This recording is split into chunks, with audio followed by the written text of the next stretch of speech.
এমন একটা ছেলে যার কোনো বাস্তব জীবনে বন্ধুই নেই এবং সে কারোর সাথেই কথা বলে না, কিন্তু তার সাথে যখন স্কুল গ্যাংয়ে কিছু ছেলের মারামারি হবে এবং সেটা শেষ পর্যন্ত কোন পর্যায়ে যেতে পারে সেটাই তোমরা আজকের ড্রামায় দেখতে পাবে।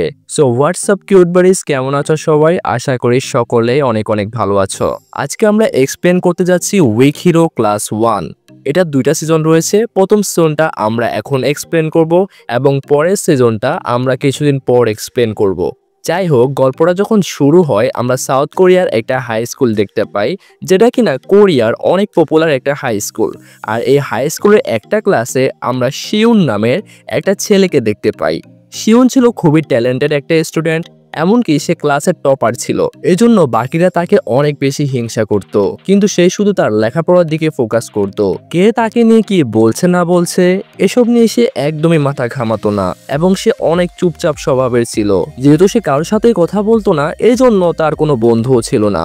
আর কানে সবসময় একটা হেডফোন সে লাগিয়ে রাখতো, যাতে কেউ তার সাথে কথা বলতে না আসে। এটা সে এজন্যই করতো কারণ সে একা থাকতে খুবই পছন্দ করত, কোনো ঝামেলায় পড়তে চাইতো না।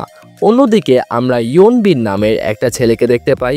ইয়নবিনও কিন্তু শিউনের মতোই অনেক মেধাবী একটা ছেলে ছিল, কিন্তু সে কিন্তু খুবই দুষ্টু। যেমনটা আমি বললাম, সে কিন্তু ক্লাসের অনেক ভালো একটা স্টুডেন্ট, কিন্তু সে শিউনের আগে কখনোই যেতে পারতো না। সে শিউনের একটা রোল পরে থাকতো, মানে সেকেন্ড পজিশনে থাকতো সব সময়। আর এভাবে ইয়নবিন আজ পর্যন্ত একটা বারের জন্য শিউনকে কাটিয়ে উঠতে পারেনি এবং ক্লাসের টপার হতে পারেনি, মানে টপ 1 হতে পারেনি আর কি। তাই সে শিউনকে দেখে সব সময় জেলাস ফিল করে এবং তাকে বিরক্ত করতে চায়, তার থেকে কোনোভাবে প্রতিশোধ নিতে চায়। তবে ইয়নবিন একটা ভালো ছেলে একদমই ছিল না, বড়লোক বাবা-মার বকে যাওয়া সন্তান তোমরা বলতে পারো।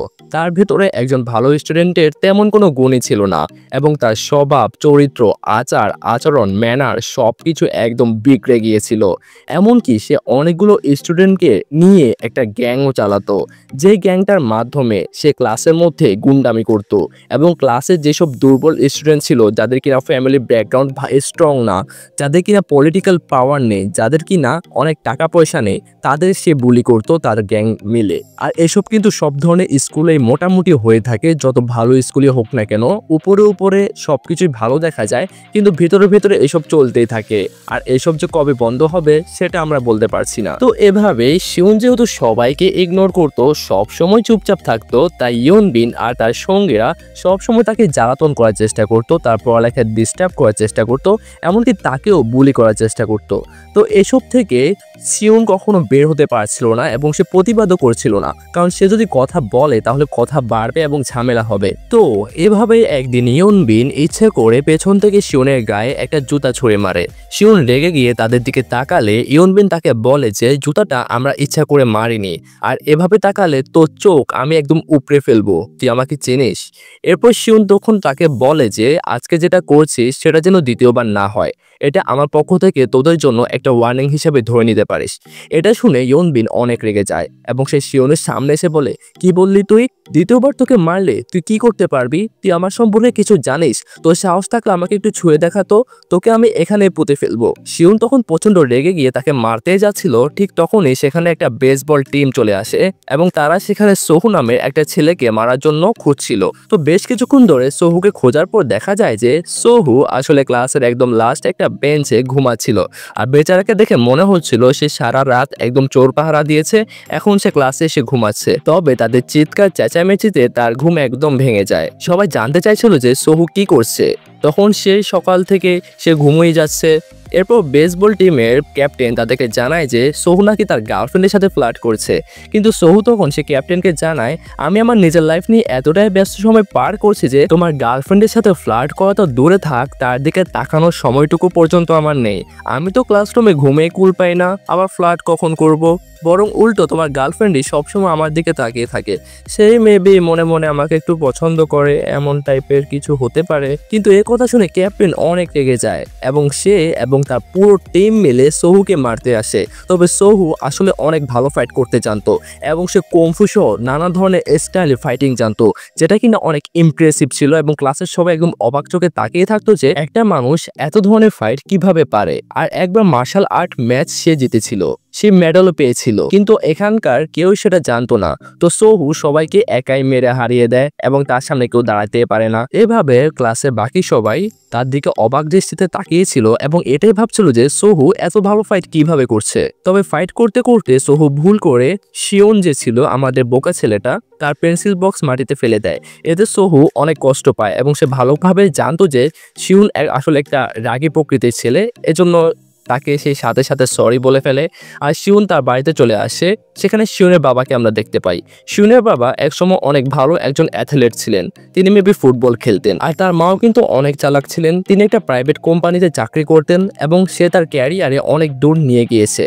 তবে অনেক বছর আগে শিউনের বাবা মা আলাদা হয়ে গিয়েছে, আর এই বিষয়টি ছোটবেলায় শিউনের মনে অনেক গভীরভাবে দাগ কেটেছিল, যেটা প্রভাব আমরা বর্তমানে দেখতে পাচ্ছি। সে কাউকেই বিশ্বাস করতে পারে না এবং সবসময় একা থাকে।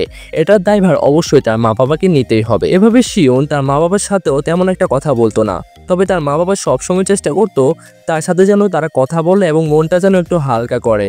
তবে সে নিজেকে একটা বদ্ধ রুমে আটকে রাখতো এবং নিজের সাথে নিজে কথা বলতো। শিউন শুধুমাত্র তার লেখাপড়াতে ফোকাস করত, তার মা বাবাকে এটা বোঝানোর জন্য যে তাদের ছাড়াও সে অনেক কিছু করতে পারবে লাইফে। তার মা বাবার হেল্প ছাড়াই সে নিজের ক্যারিয়ার একদম হাইস্ট পজিশনে নিয়ে দেখাবে। তো পরের দিন আমরা শিউন আবার বাকিদেরকে দেখতে পাই। সে অনেক সকালবেলা স্কুলে গিয়েছে আর ক্লাসে বসে ম্যাথ সলভ করতে থাকে সে, কিন্তু ক্লাসে ঢুকে সে দেখতে পায় যে একটি বেঞ্চে সোহু ঘুমাচ্ছে। এই ছেলেটার আর কোনো কাজ নেই, সে এত কেন ঘুমায় সেটার কারণ অবশ্য আমরা পরবর্তীতে জানতে পারবো। এরপর শিউনরা এবং বাকিরা যখন মাঠে চলে যায় তখন ইয়নবিন শিউনের ইউনিফর্ম একটা ডাস্টবিনে ফেলে দেয়। এরপর তারাও মাঠে প্র্যাকটিস করতে চলে আসে। সবার প্র্যাকটিস শেষ হলে শিউন মাঠে দৌড়াচ্ছিল, তবে শিউনের দৌড়ানো দেখে ইয়নবিন ও তার সঙ্গীরা তাকে নিয়ে মজা করছিল এবং তাকে অনেক আজে বাজে ভাষায় গালাগালি করছিল। এটা আবার পাশ থেকে সোহু শুনতে পায় এবং সোহু তাদের সবাইকে বলে যে তোরা শিউনকে নিয়ে এত আজে বাজে কথা কেন বলছিস, ও তোদের চাইতে ট্যালেন্টেড, এটা বলে এমন করছিস। কিন্তু শুনে রাখ, তোদেরকে একটা ফ্রিতে আমি পরামর্শ দিচ্ছি, এই শিউনকে তোরা যেন তেন ছেলে মনে করিস না। ওর চাহনি দেখলে মনে হয় ও একটা সাইকো, আর এজন্যই ওর থেকে তোদের দূরে থাকাই ভালো। এসব কথা শুনে ইয়নবিন ও তার সঙ্গীরা হাসে এবং বলে যে এমন সাইকোদের নাকি তারা এর আগেও সাইজ করে এসেছিল, আর এজন্য ও নাকি তার কাছে একটা পুঁটি মাছের মতো। এবার শিউন যখন ক্লাসে গিয়ে তার ইউনিফর্মটা খুঁজে পায় না, তখন সে সোজা ইয়নবিনের কাছে চলে যায় আর তাকে গিয়ে বলে যে তোকে না বলেছিলাম আমার পেছনে লাগতে আসিস না। কিন্তু এ কথা বলতে ইয়নবিন শিউনের গলা চেপে ধরে, আর কিছুক্ষণের মধ্যেই তখন শিউনের একদম দম বন্ধ হয়ে আসছিল। ক্লাসের সবাই এতে অনেক ভয় পেয়ে যায়। তবে ঠিক তখনই সেখানে ক্লাস টিচার চলে আসে। ইয়নবিন এতে সাসপেন্ড হয়ে যাওয়ার জন্য সে বাঁচার জন্য বলে যে শিউন তো আমার ভালো বন্ধু, আমরা সবাই মিলে জাস্ট একটু মজাই করছিলাম, এতে এত সিরিয়াস হওয়ার তো কিছুই নেই। তখন টিচার তার কাছে জানতে চায় যে ইয়নবিন তোমার বন্ধু কিনা, তখন শিউন বলে যে হ্যাঁ। এরপর আমরা দেখতে পাই যে বেশ কয়েকদিন সময় পার হয়ে গিয়েছিল, আর একদিন রাতের বেলায় শিউন তার রুমে একা বসেছিল এবং সে নিজে নিজে পড়ছিল। তবে এমন একটা সময় শিউনের বাড়ির দরজায় কে যেন একটা নক করে। শিউন দরজা খুলে দেখতে পায় যে এটা তো সোহু। সোহু বলে যে সে শিউনের একটা পার্সেল রয়েছে, শিউন যাতে সেটা রিসিভ করে। তখন শিউন জানায় যে সে আসলে কোনো পার্সেল করায়নি, আর শিউন এটা জানতে পারে যে সোহু আসলে লেখাপড়ার পাশাপাশি ডেলিভারি ম্যানের কাজ করে। এজন্য সারা রাত ধরে মানে অনেক রাত ধরে সে ডেলিভারি কাজ করার কারণে সে ঘুমানোর সময় পায় না, এজন্য সকালবেলা সে স্কুলে গিয়ে ঘুমায়। এই কারণটা আশা করি তোমরা এখন ক্লিয়ার হতে পেরেছো যে কেন সে আসলে এত ঘুমাতো। তবে শিউন বলে যে সে তো কিছুই অর্ডার করেনি, সোহু আসলে ভুল একটা অ্যাড্রেসে চলে এসেছে। সোহু তখন অ্যাড্রেস চেক করে দেখতে পায় যে এটা আসলে 102 নম্বর অ্যাপার্টমেন্টের কথা ছিল, কিন্তু সে ভুল করে 103 নম্বর অ্যাপার্টমেন্টে চলে এসেছে। শিউন তখন দরজা বন্ধ করে দিতে যাচ্ছিল, কিন্তু সোহু দরজা ঠেলে একদম জোর করে এক প্রকার ভিতরে ঢুকে যায়। আর শিউনকে সে বলে যে তো বাড়ির সামনে আমি যেভাবে হোক এসেছি, বন্ধু হিসেবে কি একটু বসতেও বলবি না আমাকে? এখন চুপচাপ দাঁড়িয়ে না থেকে আমার জন্য যা, এক গ্লাস পানি নিয়ে আয়, বাইরে যে গরমে। তখন শিউন বলে যে তোর জন্য আমি কেন পানি আনবো? আর হঠাৎ করে মানুষের বাসায় ঢুকে পড়া এটা কোন ধরনের অভদ্রতা? আমি কি তোমাকে একটু শিক্ষা দেয়নি? এসব বলতে বলতে শিউন তাকে পানি এনে দেয় ঠিকই। আর সো পানি খাওয়ার পর শিউনকে বলে যে তোকে আমি অনেক ভালোভাবে বুঝে গিয়েছি রে। শিউন নিজেকে যতটা গোমরা দেখানোর চেষ্টা করছে, আসলে সে ভেতর থেকে একদমই উল্টো। সে আসলে একটা দয়ালু মানুষ। কিন্তু বাইরে থেকে বোঝা যায় না আর কি। আর এটা বলতে বলতে সোহু সেখান থেকে হাসতে হাসতে চলে যায়। এবার পরের দিন তাদের ক্লাসে নতুন একটা স্টুডেন্ট আসে, যার নাম হচ্ছে বিয়মসি। বিতমসি না বিয়মসি আসলে আমি ক্লিয়ার না, কিছু একটা হবে, আমরা ওকে বিয়মসি বলে রাখবো। তো টিচার তখন সবার সাথে বিয়মসির পরিচয় করিয়ে দিচ্ছিল। বিয়মসি আসলে কোরিয়ার অনেক পপুলার একটা রাজনীতিবিদের ছেলে, আর তার বাবা ছিল শহরের সব থেকে ধনী ব্যক্তি। তো বিয়মসি যখন তার সিটে গিয়ে বসে তখন ইউনবিন তাকে বুলি করতে আসে, কারণ বিয়মসি অনেক শান্ত আর সহজ সরল প্রকৃতির একটা ছেলে ছিল। তবে ইউনবিন এখানে ইচ্ছা করে শিউনের সিটের উপর গিয়ে বসেছিল, তাই শিউন সেখান থেকে তাকে তার সিট থেকে তাকে সরে যেতে বলছিল। কিন্তু ইউনবিন তো তাকে আগেই মারার জন্য একটা সুযোগ খুঁজছিল এবং হাতে নাতে সে সেই সুযোগটা পেয়েও যায়। তাই সে শিউনকে অনেক বাজে ভাষায় গালাগালি করছিল আর বলছিল যে শিউনের এত দেমাগ কিসের, সে আসলে কি রয়েছে, তার না রয়েছে অনেক টাকা পয়সা এবং তার কোনো পলিটিক্যাল পাওয়ার নেই, সে চাইলে শিউনকে এখানে মেরে ফেলতে পারে, আর একবার কথা বললে শিউনকে সে গলা টিপে হত্যা করবে এমন সে ধমক দিতে থাকে। তবে এমন সময় সোহু সেখানে চিৎকার করে ওঠে এবং তাদেরকে আওয়াজ করতে নিষেধ করে, তার কারণ তার ঘুমাতে অনেক বেশি সমস্যা হচ্ছিল। তো সোহু যেহেতু অনেক ভালো একটা ফাইটার ছিল, তাই ইউনবিনও ভেতরে ভেতরে তাকে কিছুটা ভয় পেত, কারণ তার মার খাওয়ার আসলে ইচ্ছা নেই। তো পরবর্তীতে শিউনকে সে বলে যে আমি তোকে দেখে নেব। এবার সেদিন সন্ধ্যাবেলা দেখা যায় যে ইউনবিন তার বন্ধুদের নিয়ে একটা নাইট ক্লাবে ছিল, আর তার সঙ্গীদের সে বলছিল ওই যে আমাদের ক্লাসে শিউন নামে একটা ছেলে রয়েছে না, ওই ছেলেটা ভাবসাব আমার একদমই পছন্দ না, কেমন একটা দেমাক নিয়ে চলে, তাকে কিন্তু একটা ভালো শিক্ষা দিতে হবে রে। কারণ শিউনই সেখানে একমাত্র ছিল যে কিনা তার দিকে চোখ রাঙিয়ে কথা বলে। ওর সাহস কিভাবে হয় সে আমার দিকে চোখ রাঙিয়ে কথা বলবে? তো ইউনবিন সেখানে তার সঙ্গীদের নিয়ে প্ল্যান করছিল কিভাবে শিউনকে একটা ভালো শিক্ষা দেওয়া যায় যেটা তার সারা জীবন মনে থাকবে। ইউনবিন আবার তার একটা কাজিন ছিল যে কিনা অনেক বড় মাফিয়ার দলে কাজ করত। তো ইউনবিন সেখানে তার কাজিনের মাধ্যমে একটা ড্রাগস নিয়ে আসে, যেটা আসলে এমন ধরনের একটা ড্রাগস ছিল যেটা তোমার শরীরে একবার ইনজেক্ট করলে তোমার শরীরকে পুরো দুর্বল বানিয়ে দেবে, তোমার মাথা ঘুরবে, এমনকি তুমি অজ্ঞান হয়ে যেতে পারো, এতটা স্ট্রং একটা ড্রাগ। আর এবারের এক্সামে সে শিউনকে কোনোভাবে ভালো রেজাল্ট করতে দেবে না, আর এটাই হবে তার সব থেকে বড় প্রতিশোধ। তাই ইউনবিন তখন বিয়মসিকে বুলি করে। বিয়মসিও আসলে যে স্কুলে পড়তো সেখানে ইউনবিনের মতো আরো অনেক বেশ কিছু ছেলেরা তাকে ডিস্টার্ব করতো, সে যত একটু সহজ সরল ছিল, এমনকি তাকে প্রচন্ড মারধর করা হয়েছিল। এটা ইউনবিন ছেলেটা কোনোভাবে জানতে পেরে গিয়েছে, তাই এই সুযোগে সে বিয়মসিকে বুলি করতে শুরু করে। তাকে যে মারধর করা হয়েছে সেটা এখন সে স্কুলে সবাইকে জানিয়ে দেবে, যদি সে তার কথা মতো কাজ করে তাহলে জানাবে না, কিন্তু সে যদি কাজ না করে তার কথা মতো তাহলে সবাইকে জানিয়ে দেবে। তো তাকে বেশি কিছু করতে হবে না, তাকে একটা কাজই করতে হবে, আর সেটা হচ্ছে যখন আজকে তাদের ক্লাসে একটা এক্সাম শুরু হবে তখন শিউনের পিছনে একটা জোরে থাপ্পড় দিতে হবে, যে কথা সে কাজ। বিয়মসিও শিউনের পিছনে তার ঘাড়ের নিচে এবং তার ঘাড়ে আর কি মেনলি জোরে একটা থাপ্পড় দেয়। আর যখন শিউন তার দিকে তাকায় তখন বিয়মসি বলে যে তার ঘাড়ে একটা মশা বসেছিল, তখন শিউন তাকে কিছুই বলে না, সে এক্সামে ফোকাস করে। কিন্তু কিছুক্ষণের মধ্যেই শিউনের মাথা ঘুরতে শুরু হয়ে যায়। শিউন তার এক্সামের খাতায় কিছু লিখতে পারছিল না, কিছু মনে করতে পারছিল না, আর তাই যখন সে ক্লাস থেকে টয়লেটে দৌড় মারে এবং তার ঘাড়ের উপর সে একটা স্টিকার খুঁজে পায় যেটা কিনা ছিল এক ধরনের ড্রাগস। আর এই ড্রাগসের এফেক্টের ফলে শিউন আর বেশি ভালোভাবে অ্যান্সারই করতে পারে না, আর এই জীবনে শিউনের প্রথমবার এমন করেছে। এতে শিউন প্রচন্ড রেগে যায়, তখন পুরো ক্লাসের সামনে সে নিজের উপর রাগ ঝাড়ার জন্য জোরে জোরে থাপ্পড় মারতে থাকে নিজের গালে। এটা দেখে সবাই একদমই অবাক হয়ে যায়, সবাই ভাবছিল শিউন নিশ্চিত পাগল হয়ে গিয়েছে, আর সে যেটা কত দুঃখের সাথে করছে সেটা কিন্তু জাস্ট আমরাই বুঝতে পারছি। আর সে সোজা ইউনবিনের কাছে গিয়ে ইউনবিনকে প্রচন্ড জোরে আঘাত করে, কারণ সে জানতো যে ইউনবিনই বিয়মসিকে দিয়ে এই কাজটি করিয়েছে। তখন শিউন সেখানে ইউনবিন আর তার সঙ্গীদের সাথে প্রচন্ড মারামারি শুরু করে দেয়, এমনকি ইউনবিনকে শেষ পর্যন্ত মারতে মারতে রক্তাক্ত করে ফেলে এবং একটা বই নিয়ে এবং সে বইটাকে অস্ত্র হিসেবে ব্যবহার করে বারবার আঘাত করতে থাকে। সে আসলে অনেকদিন ধরে তাদের অত্যাচার সহ্য করে এসেছে। এবার এক পর্যায়ে ইউনবিনের অবস্থা অনেক খারাপ হয়ে যায়, তখন সোহো এসে শিউনকে থামতে বলে আর বলে যে অনেক হয়েছে, কিন্তু শিউনের তো তার উপরও অনেক বেশি রেগে গিয়েছিল তখন, কারণ তার মানসিক অবস্থার কথা তুমি বুঝতে পারছো। আর সে তাকেও মারতে যাচ্ছিল। তো সোহু যেহেতু একজন দক্ষ ফাইটার ছিল, সে খুব সহজে শিউনকে শান্ত করে ফেলে। এবার সেদিন ইউনবিনকে যখন হাসপাতালে ভর্তি করা হয়, আর তখন তার স্কুল টিচার আর শিউনের মা তখন শিউনকে হাসপাতালে ডাকে সেই ইউনবিনে কি অবস্থা হয়েছে সেটা দেখানোর জন্য। এখানে ইউনবিনের মা শিউনকে স্কুল থেকে বের করে দিতে বলছিল, তবে শিউন তখন স্কুল টিচারকে জানায় যে ইউনবিন স্কুলে ইললিগাল ড্রাগস নিয়ে এসেছে এবং সেটা তার ঘাড়ে লাগিয়ে দিয়েছে এবং তার পরীক্ষা বাতিল করেছে। এই জন্য তাকে এমনভাবে সে মেরেছে। তাহলে কি তাকে এখন স্কুল থেকে সাসপেন্ড করা উচিত? ইউনবিন তখন বলে যে শিউন মিথ্যা বলছে, আমি এমন কিছুই করিনি। তবে শিউন তখন ইউনবিনের ব্যাগ নিয়ে আসে, যেটা কিনা হাসপাতালে রাখা ছিল। আর সে ব্যাগের জিনিসপত্র বিছানার উপর ঢাললে দেখা যায় যে সেখানে অনেক ধরনের ড্রাগস রয়েছে। তাই ইউনবিনকে তখন স্কুল থেকে সাসপেন্ড করে দেওয়া হয় এবং তার মা সেটা দেখে তো একদমই অবাক হয়ে যায়। নিজের ছেলেকে সে নিষ্পাপী ভাবছিল। ইউনবিনের সঙ্গীরা তখন শিউনের উপর প্রচন্ড রেগেছিল। তাদের একজন শিউনের কাছে এসে বলে যে শিউন, তুই নিজেকে কি খুব ভালো ফাইটার মনে করিস? তুই জানিস না তুই কার সাথে পাঙ্গা নিয়েছিস? তোর যদি দম থাকে তাহলে তুই আমাদের সাথে ফাইট করে দেখা। শিউনও তখন তার কথা রাজি হয়ে যায়। এরপর ইউনবিনের টিমের দুজন মিলে শিউনকে টয়লেটে নিয়ে যায় আর ক্লাসের সবাই তখন তাদের ফাইট দেখার জন্য পিছু পিছু আসে।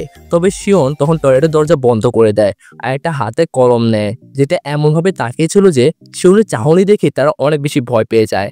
আর তখন তারা বলে যে তুই কি বোঝাতে চাচ্ছিস? তখন শিউন বলে যে এখন আমরা ফাইট করতে যাচ্ছি। তখন তাদের দুজনে কে ওই শিউনের দিকে ফাইটের কথা মনে পড়ে গিয়েছিল, সেদিন আসলে কিভাবে সে মেরেছিল এবং ইউনবিনকে রক্তাক্ত করে ফেলেছিল। তাই তারা এখন আর শিউনের সাথে লড়াই করার সাহস পায় না। শিউনকে সরি বলে তারা এবং সেখান থেকে বেরিয়ে যায়। এই ঘটনার পর ক্লাসে সবাই বুঝতে পারে যে শিউনকে দেখে আসলে দুর্বল মনে হলো, তার মধ্যে অদম্য সাহস এবং শক্তি ছিল। অপরদিকে হাসপাতালে ইউনবিন তার সেই কাজিনকে ডেকে পাঠায়, যে কিনা আরেকজন বড় মাফিয়ার সাথে কাজ করে। তার নাম ছিল সকদে। তো সকদের মাধ্যমে সে শিউনকে শায়েস্তা করতে চাচ্ছিল। অন্যদিকে শিউন তার প্রাইভেট ক্লাস শেষ করে যখন বাসায় ফিরে যাচ্ছিল, তখন সোহু আবার তার বাইকে করে ডেলিভারি দিতে যাচ্ছিল। তখন সে শিউনকে দেখতে পায়, বারবার শিউনকে বন্ধু বন্ধু করে ডাকছিল। এদিকে শিউন যখন সোহুকে এত রাত ডেলিভারি করতে যেতে দেখে, তখন সে সোহুর জন্য বেশ মায়াবোধ করে। এজন্য শিউন তার সেদিনের ব্যবহারের জন্য সোহুকে সরি বলে। তবে সোহু বলে যে তোর মতো মানুষ আবার সরিও বলতে পারে? তুই এত কিপটা কেন রে? সরি বলার জন্য তো ট্রিট দিতে হয়, তারপর সরি বলতে হয়। তুই আমাকে গিফট দিবি, ট্রিট দিবি, তারপর তুই আমার কাছে মাফ চাইবি, আর তারপরে আমি তোকে মাফ করব। তো সোহু সেখান থেকে কথা বলে চলে যায়। আর পরের দিন শিউন স্কুলে গিয়ে সোহুকে সত্যি সত্যি ট্রিট দেয় এবং তাকে মন থেকে সরি বলে। এতে তাদের দুজনের বন্ধুত্ব অনেক বেশি স্ট্রং হয়ে যায়। তারা একে অপরের সাথে অনেকক্ষণ গল্প করে। শিউন তার জীবনে প্রথমবার কাউকে বন্ধু বানিয়েছে। আর সোহু ছেলেটাও কিন্তু অনেক কিউট। এদিকে ক্লাসের সবাই এটা দেখে একদম অবাক হয়ে গিয়েছে যে সেদিনে তো তারা ফাইট করলো, তাহলে এত তাড়াতাড়ি তারা এত ভালো বন্ধু হলো কেন? অন্যদিকে বিএমসি সেদিনের পর থেকে অনেক বেশি লজ্জাবোধ করেছিল, কারণ সে সেদিন শিউনের ঘাড়ে স্টিকার লাগিয়েছিল, যেটা কিনা একটা ড্রাগস ছিল। এই জন্য সে স্কুলে শেষ হলে, মানে স্কুলের ক্লাসগুলো যখন শেষ হয়েছিল, সে শিউনের কাছে যায় এবং বলে যে প্রাইভেট ক্লাস সম্পর্কে সে জানতে চাচ্ছে, যাতে এ বাহানায় সে সরি বলতে পারে। তবে শিউন তাকে বলে যে তুই কি বলতে চাস সরাসরি বল। পিএমসি তখন তাকে সেদিনের কাজের জন্য সরি বলে। তবে শিউন তাকে বলে যে এসব কথা বলে তুই ভুল করে আমার সাথে বন্ধুত্ব করতে আসিস না। এ বলে শিউন তার বাড়িতে ফিরছিল। মাঝপথে তার সাথে ইউনবিন এবং তার সঙ্গীদের দেখা হয়ে যায়, যারা কিনা তার জন্য ওয়েট করছিল এবং তার থেকে প্রতিশোধ নেওয়ার জন্য, তাকে বাজেভাবে মারার জন্য মূলত তারা এসেছে। তারা শিউনকে সেখান থেকে দূরে কোথাও নিয়ে যায় যাতে ইচ্ছা মতো মারতে পারে। আর তখন সেটা কিন্তু দূর থেকে দেখে ফেলেছিল বিএমসি। তো বিএমসি তখন দৌড়ে গিয়ে সোহুর কাছে যায় এবং সোহুকে বলে তাকে হেল্প করার জন্য। তখন সোহু বলে যে শিউন তো ভালো ফাইট জানে, আমার সাহায্যে তার দরকার হবে না। কিন্তু বিএমসি বলে যে সেখানে অনেকজন ছিল এবং অনেক ভালো ভালো ফাইটার ছিল। আমি নিশ্চিত যে শিউনের অবস্থা একদম খারাপ হয়ে যাবে যদি আমরা সময় মতো না যাই। তখন সোহু বলে যে আমি ভাই কোথায় যেতে পারবো না, আমার এখন কাজ আছে, আমি ডেলিভারি করব, তোর মন চাইলে তুই যেতে পারিস। তখন বিএমসি একটা বুদ্ধি খাটায় এবং বলে যে তুমি যে টাকা পাবে, মানে তুমি এখান থেকে যত টাকা ইনকাম করবে আগামী 2 ঘন্টার জন্য, সেটার 2 গুণ টাকা আমি তোমাকে এখনই দিয়ে দেবো। যেহেতু সোহুর টাকার দরকার ছিল, এজন্য সে বন্ধুত্বের খাতির হোক বা টাকার জন্য হোক, সে সাথে সাথে রাজি হয়ে যায়। তো সোহু কি শিউনকে তাদের হাত থেকে বাঁচাতে পারে কিনা সেটা আমরা পরবর্তী পর্বে জানতে পারবো। আর আজকের পর্ব আমরা এখানে শেষ করছি। আগামী 2টা ভিডিওর মধ্যে আমরা বাকি পর্বগুলো কভার করে ফেলবো এবং ওভারঅল একটা সিরিজ এক্সপ্লেন হয়ে যাবে। তো সেটার জন্য তোমরা কিন্তু প্রথমে ভিডিওটা লাইক করবে, কমেন্টে জানিয়ে দিবে তোমার অনুভূতি যে তোমার এই ড্রামাটা ঠিক কেমন লাগছে, আমাদের এটা কন্টিনিউ করা উচিত হবে কিনা, এবং পরবর্তীতে কোন ড্রামা বা সিরিজ তোমরা এক্সপ্লেন দেখতে চাও। আর চ্যানেলটা সাবস্ক্রাইব করতে একদমই ভুলবে না। তো আজকের জন্য এ পর্যন্তই। সবাই ভালো থাকো, সুস্থ থাকো, আল্লাহ হাফেজ।